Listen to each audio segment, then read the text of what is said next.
Good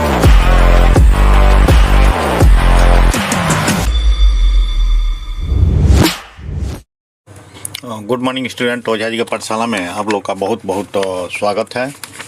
आज मैं motor से संबंधित बहुत ही अच्छा जीके का क्वेश्चन लेकर आया हूँ, जिसको आप लोग को मैं बताने जा रहा हूँ।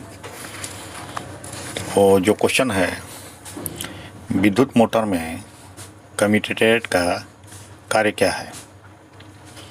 तो इसमें जो ऑप्शन दिया है, ए है एसी को डीसी में परिवर्तित करना, बी है विद्युत इंसुलेशन प्रदान करना, सी है धारा की दिशा को उलटना और डी है मोटर के गति का नियंत्रण करना।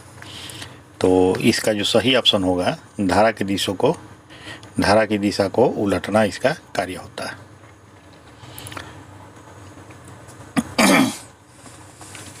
जो ये प्रश्न है, किस प्रकार की मोटर में ब्रश और कम्यूटेटर का उपयोग होता है।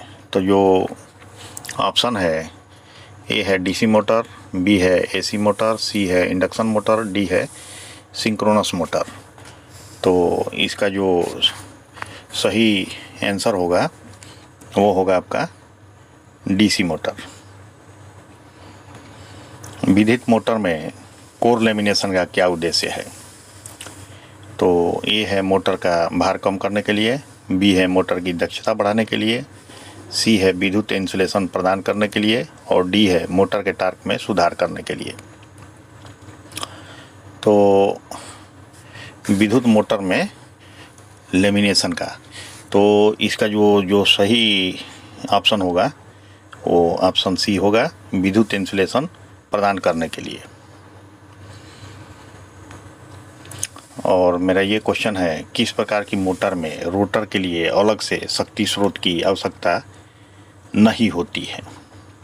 अलग से शक्ति स्रोत की आवश्यकता नहीं होती है। तो जो ऑप्शन है, यह है सिंक्रोनस मोटर, बी है इंडक्शन मोटर, सी है ब्रशलेस डीसी मोटर और डी है यूनिवर्सल मोटर।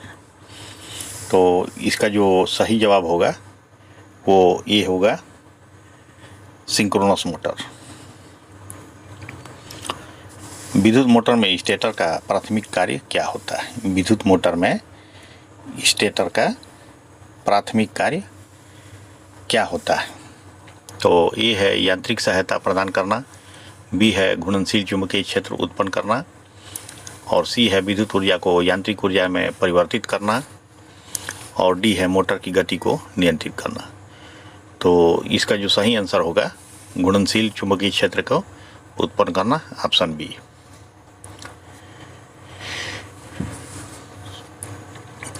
तो जो अगला है, डीसी मोटर की गति का निर्धारण क्या करता है। डीसी मोटर की गति का निर्धारण क्या करता है। तो ए है ध्रुवों की संख्या, बी है लागू वोल्टेज और सी है आर्मेचर प्रतिरोध और डी है बैक ईएमएफ। डी जो है बैक ईएमएफ है। तो इसका जो सही ऑप्शन होगा डी होगा। और आगे है रेफ्रिजरेटर और एयर कंडीशन। रेफ्रिजरेटर और एयर कंडीशन जैसे घरेलू उपकरणों में आमतौर पर किस प्रकार की मोटर का उपयोग किया जाता है। ये है single phase induction motor, B है सिंक्रोनस मोटर और सी है ब्रशलेस डीसी मोटर और डी है यूनिवर्सल मोटर। तो इसका जो सही आंसर होगा वो ए होगा, सिंगल फेज इंडक्शन मोटर। और अगला क्वेश्चन है, कौन सी मोटर पर परिवर्तनीय गति नियंत्रण की आवश्यकता वाले अनुप्रयोगों के लिए उपयुक्त है। तो जो इसका ऑप्शन है, A DC motor, B AC motor, C synchronous motor और डी जो है स्टेपर मोटर। तो कौन सी मोटर परिवर्तनीय गति नियंत्रण आवश्यकता वाले अनुप्रयोगों के लिए उपयुक्त है, यह क्वेश्चन है। तो इसका जो है सही जवाब होगा डीसी मोटर। इसका सही जवाब डीसी मोटर होगा। और ब्रश युक्त डीसी मोटर की तुलना में ब्रश रहित डीसी मोटर का प्राथमिक लाभ क्या है? ए है उच्च दक्षता, बी है कम लागत, सी है निर्माण की सरलता और डी है अधिक आउटपुट। तो इसका जो सही आंसर होगा वो होगा उच्च दक्षता। उच्च दक्षता इसका सही आंसर होगा। रोबोटिक परिशुद्धता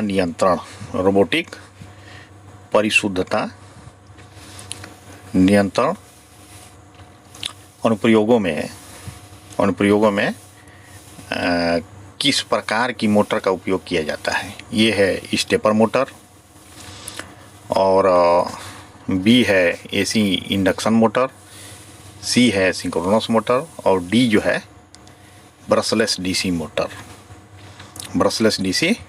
मोटर।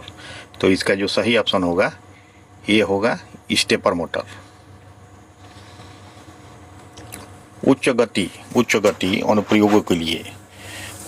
अनुप्रयोगों के लिए कौन सा मोटर प्रकार उपयुक्त है? ए है ब्रशलेस डीसी मोटर, बी है डीसी सीरीज मोटर, सी है इंडक्शन मोटर और डी है यूनिवर्सल मोटर। तो इसका जो सही आंसर होगा वो ये होगा ब्रशलेस डीसी मोटर। घरेलू वॉशिंग मशीन में आमतौर पर किस प्रकार की मोटर का उपयोग किया जाता है? ए है यूनिवर्सल मोटर, बी है इंडक्शन मोटर और सी जो है ब्रशलेस डीसी मोटर और डी है स्टेपर मोटर। तो इसका जो सही आंसर होगा वो होगा आपका बी इंडक्शन मोटर। ठीक है।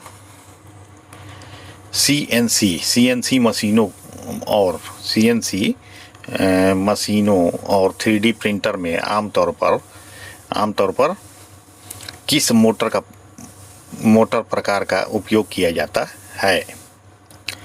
तो ए है स्टेपर मोटर, बी है डीसी शंट मोटर, सी है सिंक्रोनस मोटर और डी है ब्रशलेस मोटर। तो इसका जो सही आंसर होगा वो ए होगा स्टेपर मोटर। और लिफ्ट और एस्केलेटर में आमतौर पर किस प्रकार की मोटर का उपयोग किया जाता है? ए है एसी इंडक्शन मोटर, बी है सिंक्रोनस मोटर, सी है डीसी शंट मोटर और डी है यूनिवर्सल मोटर। तो इसका जो सही आंसर होगा एसी इंडक्शन मोटर का उपयोग किया जाता है। इलेक्ट्रिक कार में किस प्रकार के मोटर का उपयोग किया जाता है? तो ये जो है डी होगा यूनिवर्सल मोटर। तो आई होप स्टूडेंट मेरे द्वारा बताया गया ये जो क्वेश्चन है आप लोग को अच्छा लगा होगा, जो कि मोटर से संबंधित क्वेश्चन था। और इस टाइप का जो क्वेश्चन है लगभग हर टेक्निकल टाइप का जो एग्ज़ाम होता है तो उसमें पूछा जाता है। तो ये बहुत इम्पोर्टेंट टॉपिक है स्टूडेंट्स, तो कृपया आप लोग इसे ध्यान से देखें और सीखें। तो और मेरा वीडियो अच्छा लगा हो तो कृपया मेरे वीडियो को लाइक, सब्सक्राइब और शेयर करें। Thank you and best of luck.